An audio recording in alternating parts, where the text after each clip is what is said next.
So, PsiQuantum, this is a company headquartered in Palo Alto, California. They recently announced Omega, the world's first fully manufacturable photonic quantum chipset. It's produced at commercial scale in a standard semiconductor factory, and it's actually raised over $1 billion in funding.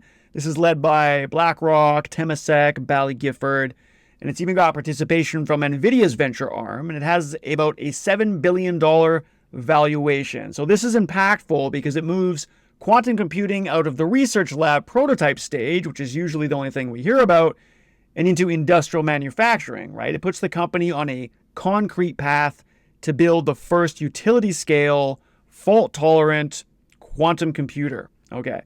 And it's targeting sites like Brisbane and Chicago, meaning they basically plan to build and operate its first two large-scale quantum computing facilities at those locations. And that could solve problems far beyond the reach of today's classical machines, so the story goes. Okay, so let's go over how this technology actually works to make sure that you guys have an understanding of it, give you that for sure.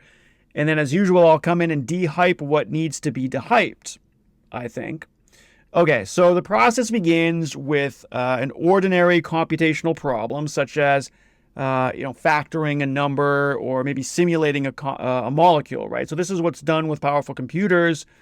For example, in something like quantum chemistry, you're going to come in and you want a quantum mechanical description and model and ultimately calculation of something like a molecule. Even for small molecules, this is a really, really big job. And that's why we have supercomputers do it. So if quantum computing can come in and do this more effectively, that would be great. You could do this for drug design. You could do this for material science. You could do this for nanotechnology, all that kind of stuff. Okay, so let's say we're in the quantum mechanical computing setting now for something like simulating a molecule or factoring a number, or anything.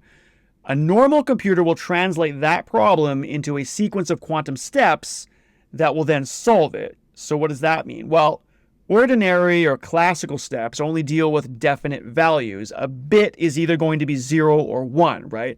It's never going to be both at the same time. So computation as we know it, classical computation, basically all the computers that we use, obviously at the lowest level is doing so with bits, right? It's binary, it's 0 or 1, and that simple decision is done billions of times writ large across transistors in order to do everything that we do with computers.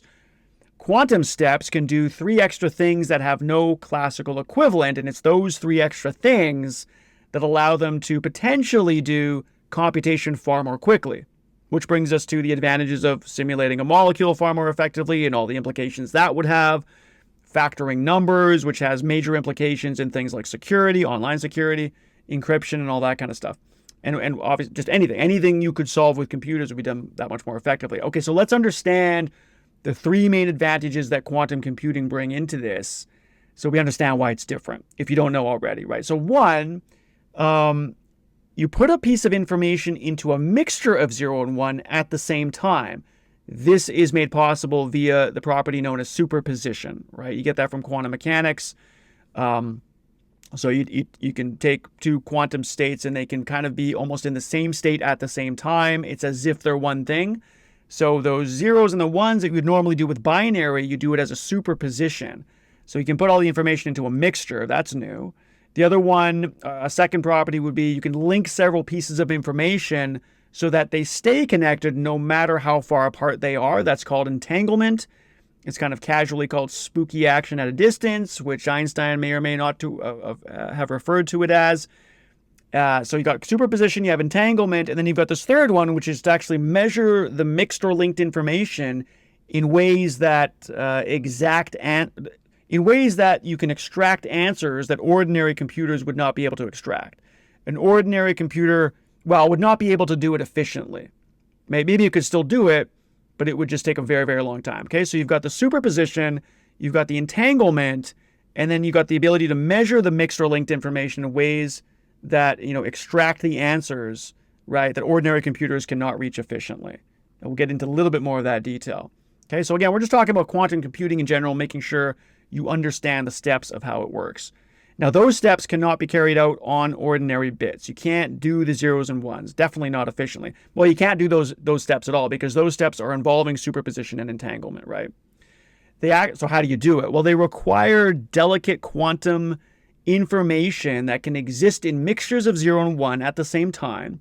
So one practical way to create and handle that kind of information at a very large scale, because we're not talking about just doing it in the lab, we're talking about the PsiQuantum company and companies that are going to come out like it that have to do this at scale so that you can actually do real things with it. To do that at scale, one way to do that is to actually use particles of light, which is, of course, photons. And that's the approach taken by this particular PsiQuantum company. So you need a quantum particle of some sort, and a photon is a quantum particle. It exists at a very small scale.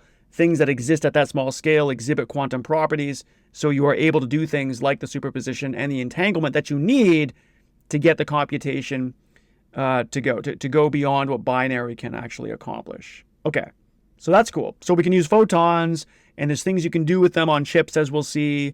And so this might be a scalable approach to quantum computing, and apparently it is if you believe the hype around PsiQuantum. However, single photons are easily lost. So the machine cannot simply store the quantum information in individual photons, right? You actually have to create many photons, like this kind of structure that holds many photons, encode information in them together as a structure, glue the photons into one large protected structure that can survive the loss of many individual photons while still carrying out the calculation. So the basic idea is that you can't do it on individual photons, and so you need a group of them. And when you group them, one of the main reasons to do that is because the individual photons will kind of degrade. Not like the actual photon is degrading, but the thing you want to do with the photon degrades. It goes off in an errant direction. It loses whatever piece of information you were trying to get from. It unentangles, or it loses its superposition. So you need to put a bunch of them together almost as a type of redundancy so that you still have something left over to do the calculation with. That's one way to think about it. There's kind of other reasons to bring them together and to get it to work. You have interference, constructive interference to extract the answer and all that kind of stuff. We'll get to that in a bit. But you can't just do it on single photons. Okay, so how do you create these photons to begin with? Well, so the entire calculation will be built from photons, but the first physical task is to produce a reliable supply of them. So they actually use pulsed lasers. And it's going to be the same wavelength used in ordinary fiber optic cables. So it's not like the lasers or anything particularly original. But you shine them into these photonic chips. Okay, and photonic chips are basically the full integrated circuits where light travels through the waveguides, among other structures. Waveguides are like extremely clear glass-like channels that guide the photons from one place to another. Okay, so we all know what kind of basically integrated circuits are, right? And they got all their transistors, and they do all the switching back and forth and other structures that are in there to get the whole calculation to do what it does. This is the photonic version of that, and one of the main pieces of that is waveguides, and it's basically like structured glass, if you will, that allows the photons to go in certain directions in a certain way. So obviously you're just trying to control the photons because you need those photons to do specific things so that you can leverage the superposition and the entanglement in ways to extract the answer from complex calculations. Okay, a little bit more detail there. So inside those photonic chips, you basically have these tiny rings and channels that convert the laser light into pairs of photons. Okay, and why pairs? Part of it is that it's actually fundamental, like it's naturally what you would expect photons to do. But more to the point for quantum computing, one photon of each pair acts as a kind of here it is signal, so the machine knows that the second photon was successfully created. So a clean pair of photons is kind of the sweet spot. One photon is detected as here it is, and then its single partner is left as a usable high-quality photon for the computation. Okay, again, it's kind of like that redundancy thing. If you try to do something on one photon, it's just not going to work. There's going to be something in the degradation. It's not going to be able to hold the information that you need to get the calculation to work in the first place.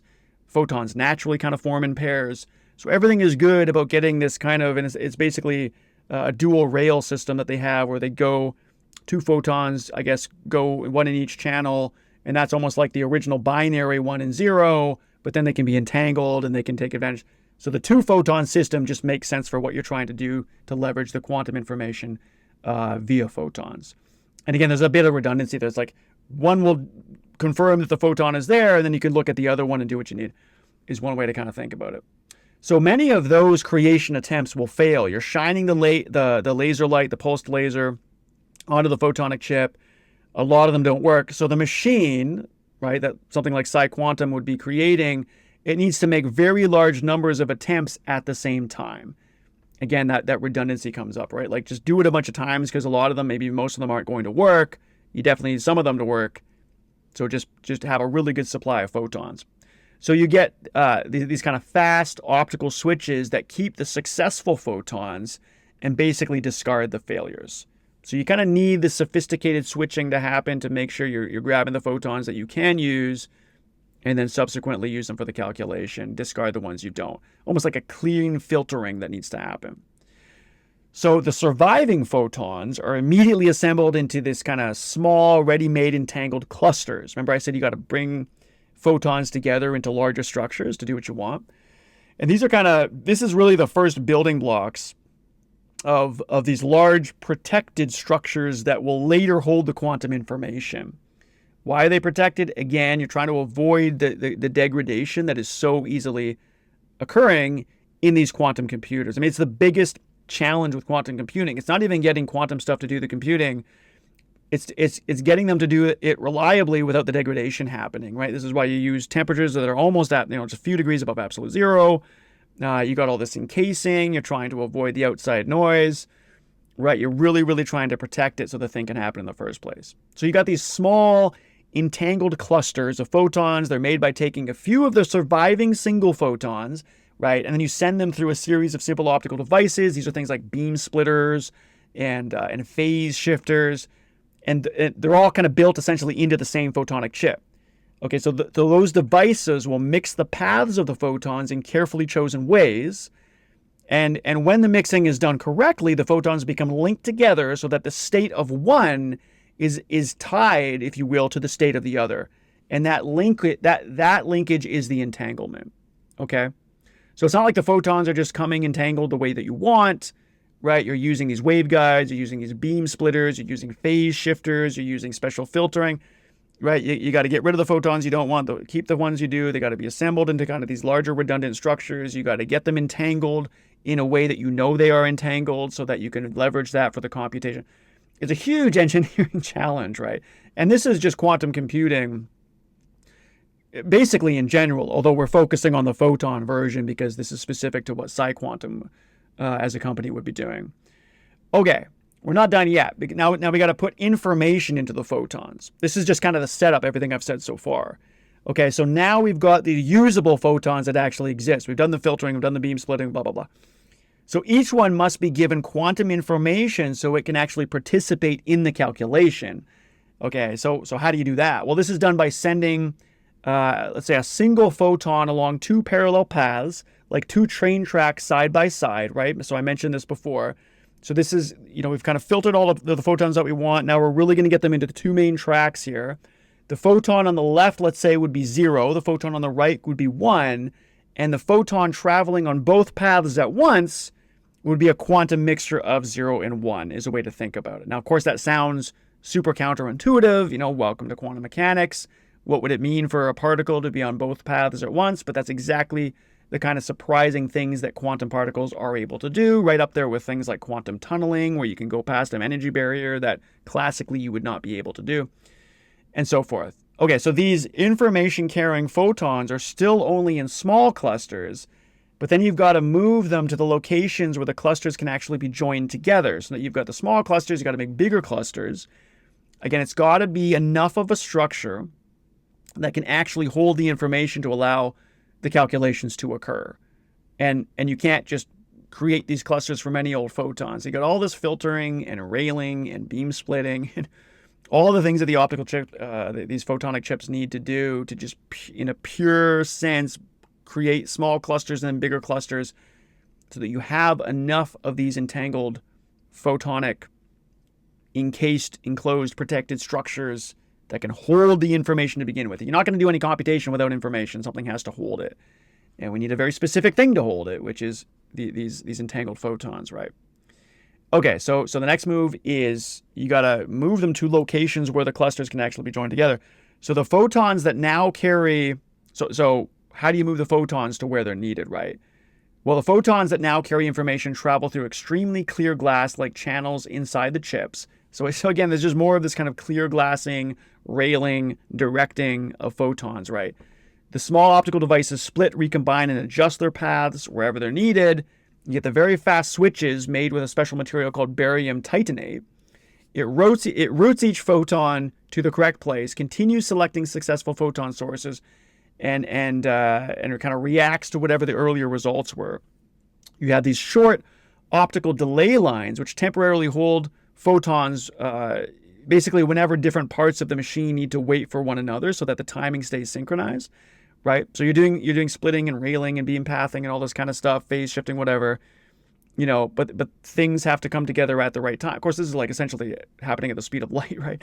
Things have to come together at the same time, and everything has to be synchronized, or you're not going to be able to create these larger structures. All of this movement essentially prepares the small clusters for the next essential step, which is joining them into the one large, ultimate, protected, synchronized structure that you need.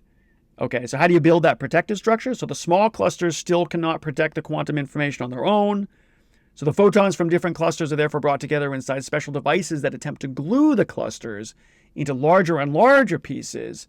And whenever a gluing attempt succeeds, the two smaller clusters become one bigger connected cluster.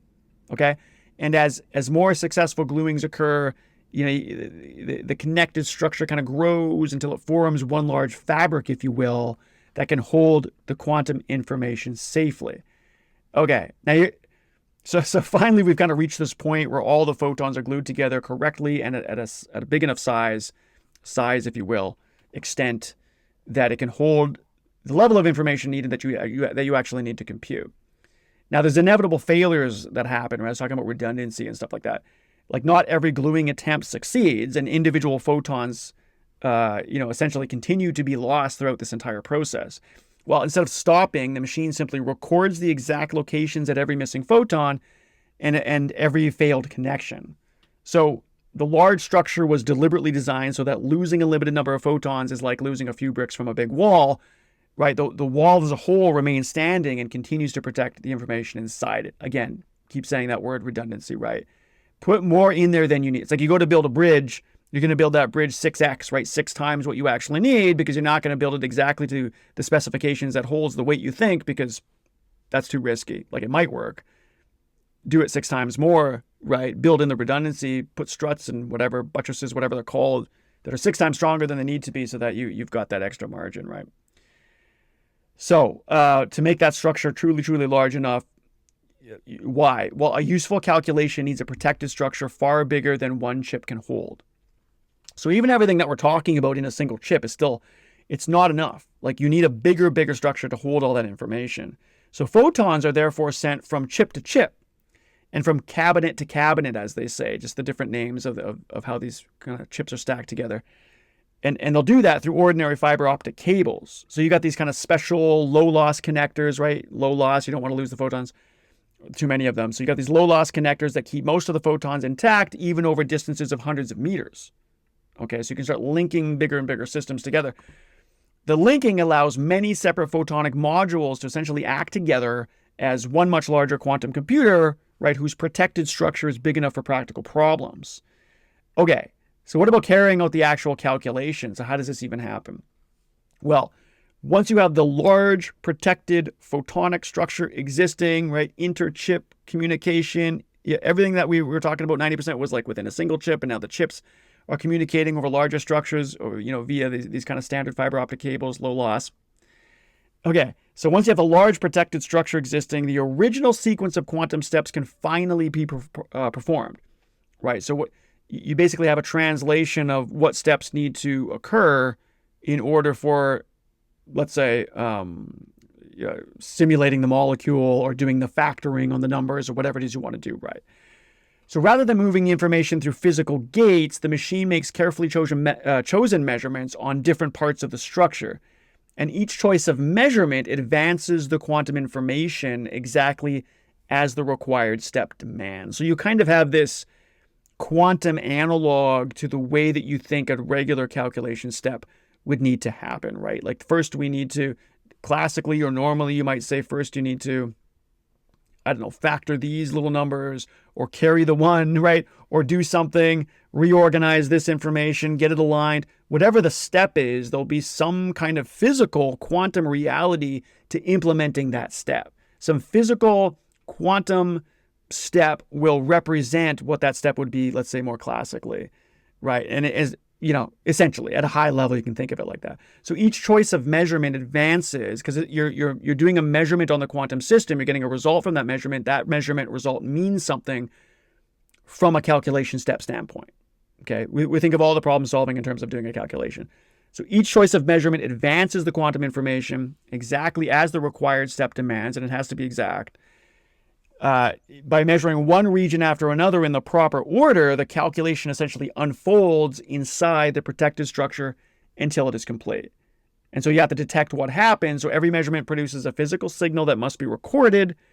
You have these extremely sensitive detectors that are cooled to only a few degrees above absolute zero, like I said at the beginning. And you watch for the arrival, essentially, of each photon. So you get basically a pattern of detector clicks that tell the machine, both the intermediate results of the calculation and the exact places where photons or connections, let's say, were missing. So you're running the calculation. You've also got kind of all these error correcting type codes going on. When things go wrong, you got to backfill it, if you will. And eventually you turn those clicks into an answer.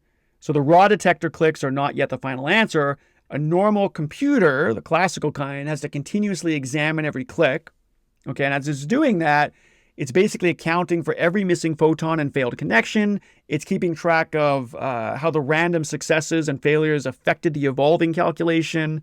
It decides the best measurement settings for the remaining parts of the structure, and it kind of ultimately reconstructs the protected quantum result despite all those losses that are happening. So you can see how much error is involved that you have to keep track of and correct. Everything from the filtering of the photons that you don't want to the ones you do, to the bringing together of the larger photonic structures so the thing actually works, to the bringing together of the smaller clusters into bigger clusters, having different chips communicate over the fiber optic cables, and then just the measurement of the calculation so that each step actually progresses as it's supposed to. When every required measurement is finished, the classical computer then converts that protected result into ordinary digital bits because we need to interpret the result as humans. So ultimately it has to go back to a regular computer. And you get the final output, right? So the machine returns, ordinary digital bits that solve the original computation. The machine returns basically the ordinary digital bits that we can use on a classical computer to solve the original computational problem. So the heavy lifting has been done quantum mechanically. Now we're just reading it off, right? So throughout this entire calculation, the photons what is the physical thing that's happening here, right? The photons, quantum waves are deliberately mixed and linked so that the waves corresponding to the correct answer reinforce each other. So this is the constructive interference. And the waves corresponding to wrong answers essentially cancel each other out, which we would call destructive interference. So by the time the detectors clicked, right, are clicking, the protected structure has been measured in such a way that the pattern of clicks is basically, it's overwhelmingly likely to reflect the reinforced correct answer. Okay, so in other words, quantum mechanics gives very precise rules for how the waves and the amplitudes of different possible answers combine. So you use those rules, right, so that researchers can write an algorithm in which every step is chosen so that the waves belonging to the correct answer keep adding up via constructive interference, while the waves belonging to the wrong answers just keep canceling out via the destructive interference. So that when I was saying earlier that there's a physical version of what you need the steps to do, this is essentially what it is. Like we model quantum mechanics kind of ultimately in terms of wave functions, which is kind of calculating the exact state and everything you could know about a quantum particle and its behavior. Those wave functions may themselves be physically real, but at the very, depends on the quantum mechanical interpretation you want to use, right? Copenhagen interpretation, whatever. You don't need to get into all that. But either way, we're thinking about it in terms of wave functions. Those wave functions, as per the name, act as waves. And waves, just like water waves, can constructively interfere where the crests add together, right? And you get something bigger, or destructively interfere where you got a crest and a trough meeting and then they cancel each other out. That physical, constructive, and destructive interference of the waves is what you're looking for, because where the system constructively interferes is the answer to the problem. And you can say, well, why would that be? Well, that's how it's set up, right? Because they're controlling the quantum system in such a way that each of the steps right? The entanglement, the superposition, the way things constructively interfere, they map to the way that the steps of the problem that need to be solved. Here's the problem. Here's the steps that lead to the solution of the problem.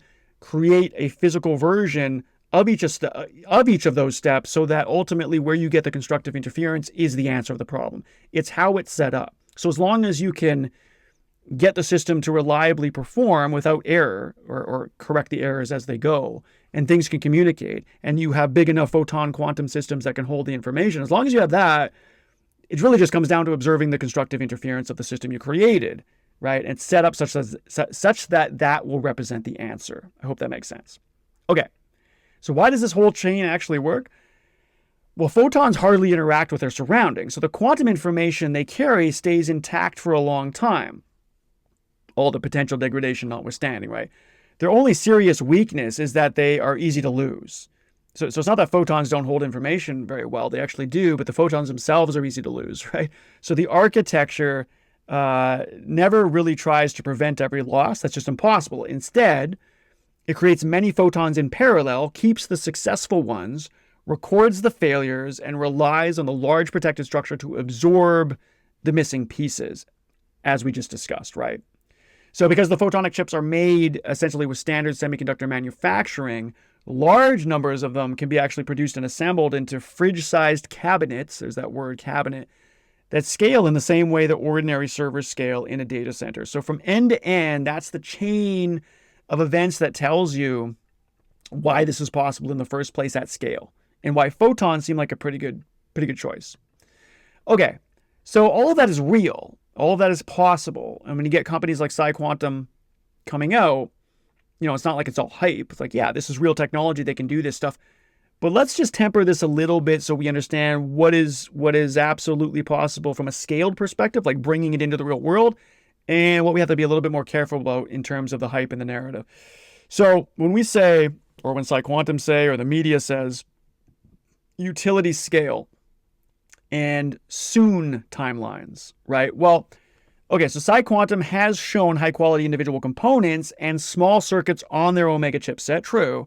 They have not yet built and cooled and operated a full-scale machine with millions of physical photons working together as one error-corrected computer. So they've got this kind of 2027, 2008 target date for the Brisbane and Chicago locations. Remember I mentioned that at the beginning. Those are pretty ambitious goals. They're not guaranteed delivery dates. So quantum computing has a long history of timelines slipping.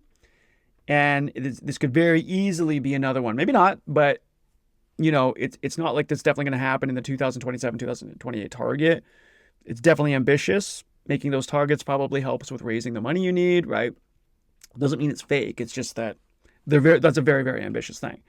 There's also the size of the overhead. So because photon generation and fusion, if you will, bringing them together, they're probabilistic, right? It's not like they happen in a deterministic fashion. There's no guarantee. So because of that, photon loss is common, and the machine needs a very large number of physical photons for every logical qubit, okay? So the thing that's actually doing the quantum version of the switching, if you will. So the big protected structure that I've been talking about, it's not just big, it's actually enormous. The real resource cost, the number of chips, the amount of cooling, the classical control power, etc., it's still being worked out, and it could very well be higher than current projections, like easily, right? Don't really know. You got to get a lot of information held in the quantum system. It's got to be a big quantum system. Small quantum systems are hard to maintain in a design setting, in a laboratory setting. In a laboratory setting, big ones are you could argue are exponentially harder. And now you're bringing it out of the lab, right? So this gets us into the error correction that I talked about. In practice, you have the topological fusion network code. It looks good on, that's what you use to do this kind of error correction, right? Things go wrong, you got to backtrack it, you got to patch it kind of as you go. It looks good on paper, theoretically, right? And it tolerates high loss in simulations. But it's not really been shown to work at the scale and with the real noise sources of a full machine. So turning thousands or millions of noisy, lossy photonic operations into stable logical qubits, it remains a major engineering and scientific challenge, quite frankly. The manufacturing and integration at full scale, so making individual high-performance chips in a commercial foundry is a genuine breakthrough, like for sure. It totally takes it out of the lab and makes it something real. Assembling, aligning cooling and optically linking thousands of those chips into a reliable cabinet that run continuously, that's a different and still unproven task, okay? And here's the one that really stands out to me, like that I think more than anything, is solving useful problems. I mean, even if the hardware is already this massive engineering challenge, right? But even if the hardware works exactly as planned, finding quantum algorithms that deliver a clear, practical advantage over the best classical supercomputers for real-world problems is way harder than it sounds. Many proposed applications still face debates about whether the quantum speedup will be large enough to matter once all that overhead is included. I'll talk a little bit more in about a minute here, about the useful problem thing, because the things that always get sold with quantum computing are usually problems that nobody really needs. Like solutions to problems that nobody really has. I mean, I'm exaggerating a little bit, but not really. It's always the traveling salesman, basically. Nobody's really using that. I mean, I'm exaggerating. It's not like it's not useful at all, but it's just not, we don't need that, right? We need to actually solve real problems, and that just doesn't get demonstrated with quantum computing, barely ever, right? So the funding and announcement language finally, billion-dollar raises and phrases like the world's first useful quantum computer, they create really, really strong expectations, right? And the underlying technology is impressive, yes, and it is progressing, yes, like that's not false. But it is still pre-commercial engineering, and it's not a finished product. And we're not talking about normal engineering, right? So what's really happening here? Well, the framing, okay, you constantly fall back to the same simple problem that nobody has any use for. That's my biggest issue here, right? And again, it's kind of like the whole traveling salesman problem. This is the classic example of, this is really hard for a classical computer to do. It takes forever. Here's the quantum computer speed up. Hey, quantum supremacy is right around the corner. I mean, Google has basically already said we've achieved it. The first one they did, right, was it Willow chip, I think, right? We touched on that. It was kind of not really. And then Sycamore, or was it the other way around? But anyways, they came out with their chip. And then a classical computer beat it like a week later, so, or maybe a month later or something. Now they got a new one. And even if it's true, it's like, yeah, it's quantum supremacy on a very kind of narrow, myopic, defined problem using an algorithm that nobody really uses. So yes, technically it's a type of quantum supremacy, but it's not a trivial leap to go from that to a problem that people actually need solved, right? Companies are not going to be using quantum computing probably anytime soon. And that it's for all the reasons that we discussed. I mean, hopefully I've given you the impression of the engineering challenge alone. And then you take a look at the dinky problems that they're using to supposedly prove supremacy or even just utility. Who's going to use, nobody needs the traveling salesman, right? I'm sorry, they don't. Okay, so, and then getting funding for what? Like, yeah, the science is cool, but $1 billion? That's a lot of money. And a $7 billion valuation. I mean, this is true of just startups in general, right? Anything coming out of Silicon Valley is, there's the kind of vaporware type argument, right? Again, there's real things. It's not, that's too harsh. There's real stuff here. There's real technology. There's real potential. And hey, you got to throw money at stuff where most of it fails. I mean, that's just part of capitalism, right? That's just part of what Silicon Valley does. And Silicon Valley has put out a ton of innovation. But not everything falls into the same category, and there's just a lot of it that's still not reality, right? Part of this is actually likely fear that, I think this is really what it comes down to, is that China, there's this fear that let's say China pulls ahead, and in the off chance that quantum computing casually becomes something in the near future, the U.S. does not want to be left behind, right? It's like, even if it's super far fetched. Let's say if you're U.S. and then you're looking across the water there, and China is actually does this first, the computing power would be so much greater. It would accelerate all the things that we're doing in AI. It would just change the landscape of security and decryption online. You just can't afford to be left behind. It's like, why do you put the expiry date on a bottle of water? Does water go bad? No. Does plastic leak into the water bottle? Maybe, probably not. I mean, it would probably take so long. Why do you do it? Why would you take the chance? You don't want to be the water bottle company that takes that gets sued because all of a sudden it turns out 10 years later somebody drank a bottle that was super old and they got contaminated by the plastic. You just don't take the chance, right? Same idea, right? I mean, you have to, I mean, they're doing this with AI, although AI is much more demonstrably useful.